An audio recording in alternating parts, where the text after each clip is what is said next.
Maggi ഇരിപ്പുണ്ടെങ്കിൽ ചെയ്യാൻ പറ്റിയ വളരെ ടേസ്റ്റി ആയിട്ടുള്ള നല്ലൊരു സിമ്പിൾ റെസിപ്പിയാണ് കേട്ടോ. എല്ലാവരും ട്രൈ ചെയ്ത് നോക്കുക. കുട്ടികൾക്കും എല്ലാവർക്കും ഒരുപോലെ ഇഷ്ടമാവുന്ന റെസിപ്പിയും കൂടിയാണ്. അപ്പോൾ ഇതെങ്ങനെ ചെയ്യുന്നത് നോക്കിയിട്ട് വരാം. അപ്പോൾ ആദ്യം തന്നെ ഞാൻ ഇവിടെ ഒരു പാനിൽ ഒരു 2 കപ്പോളം വെള്ളം ചൂടാൻ വെച്ചിട്ടുണ്ട്. അതൊന്ന് ചൂടായി തുടങ്ങുമ്പോൾ അതിലേക്ക് നമുക്ക് ഒരു പാക്കറ്റ് നൂഡിൽസ് ഇട്ട് കൊടുക്കാം. അപ്പോൾ ഞാനിത് ഇപ്പി നൂഡിൽസാണ് കേട്ടോ എടുത്തിട്ടുള്ളത്. മാഗിയോ ഇപ്പിയോ ഏതെടുത്താലും കുഴപ്പമില്ല. അപ്പോൾ ഇനി നമുക്കിതൊരു 80% ഒന്ന് വേവിച്ചെടുക്കും. ഒരുപാട് കുഴഞ്ഞു പോകരുത്. ഈ ഒരു പരുവത്തിൽ വേവിച്ചെടുക്കുക. എന്നിട്ട് വെള്ളം മുഴുവൻ ഊറ്റിയിട്ട് മാറ്റി വെക്കുക കേട്ടോ. അപ്പോൾ വെള്ളം മുഴുവൻ പോയതിന് ശേഷം ആ നൂഡിൽസിലേക്ക് ഞാൻ ഒരു മുട്ട ചേർത്ത് കൊടുക്കുന്നുണ്ട്. അപ്പോൾ അത് ഞാൻ ഒരു ബൗളിലേക്ക് മാറ്റിയിട്ടുണ്ട് കേട്ടോ. അപ്പോൾ ഇനി നമുക്ക് വേണ്ടത് സവാളയാണ്. അപ്പോൾ സവാള ഒരു ചെറിയ കഷ്ണം മതി. അത് ചെറുതായിട്ട് കട്ട് ചെയ്ത് ചേർത്തിട്ടുണ്ട്. പിന്നെ ഒരു 1/2 ടീസ്പൂൺ ചില്ലി ഫ്ലേക്സ് ചേർക്കുന്നുണ്ട്. അതുപോലെ തന്നെ ഒരു 1/4 ടീസ്പൂണോളം ഇഞ്ചി വെളുത്തുള്ളി പേസ്റ്റ് ചേർത്തിട്ടുണ്ട്. പിന്നെ ഒരു 1/4 ടീസ്പൂൺ നമുക്ക് ചെറിയ ജീരകം പൊടിച്ചതും കൂടെ ചേർത്ത് കൊടുക്കാം.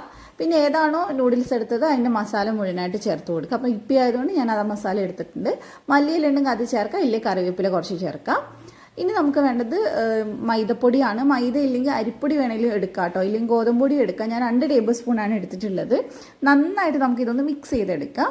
ഇത് ഒരുപാട് ടൈറ്റ് ആയിട്ടൊന്നും അല്ല വേണ്ടത്. സാധാരണ നമ്മൾ നൂഡിൽസ് കഴിക്കുമ്പോൾ ഉണ്ടാകുന്ന അതേ പരുവത്തിൽ തന്നെയാണ് നമുക്ക് വേണ്ടത്. അപ്പോൾ നന്നായിട്ട് മിക്സ് ചെയ്തിട്ടുണ്ടെങ്കിൽ കൈ നന്നായിട്ട് കഴുകിയതിന് ശേഷം നമുക്കിത് കുറച്ച് മാത്രം എടുത്തിട്ട് കയ്യിലൊന്ന് ഇതുപോലെ ഒന്ന് പരത്തി കൊടുക്കാം. അതിനുശേഷം ഇത് അങ്ങനെ എടുത്തിട്ട് എണ്ണയിലേക്ക് ഇട്ട് കൊടുത്താൽ മതി. സിമ്പിളാണ്. അപ്പോൾ ഇത് ഉണ്ടാക്കാനായിട്ട് ഞാനിവിടെ സൺഫ്ലവർ ഓയിലാണ് കേട്ടോ ചൂടാക്കിയിട്ടുള്ളത്. അത് നല്ല ചൂടാവുന്ന സമയത്ത് ഇട്ട് കൊടുക്കുക. എന്നിട്ട് ഫ്ലെയിം ഒന്ന് കുറച്ച് കൊടുക്കുക. ഇത് ഒരുപാട് നേരം ഇട്ട് ഫ്രൈ ചെയ്യേണ്ട ആവശ്യമില്ല, പെട്ടെന്ന് തന്നെ റെഡി ആയിട്ട് കിട്ടും. അപ്പോൾ ഒരു സൈഡ് മുരിഞ്ഞ് വരുമ്പോൾ നമുക്ക് തിരിച്ചിട്ട് കൊടുക്കാം.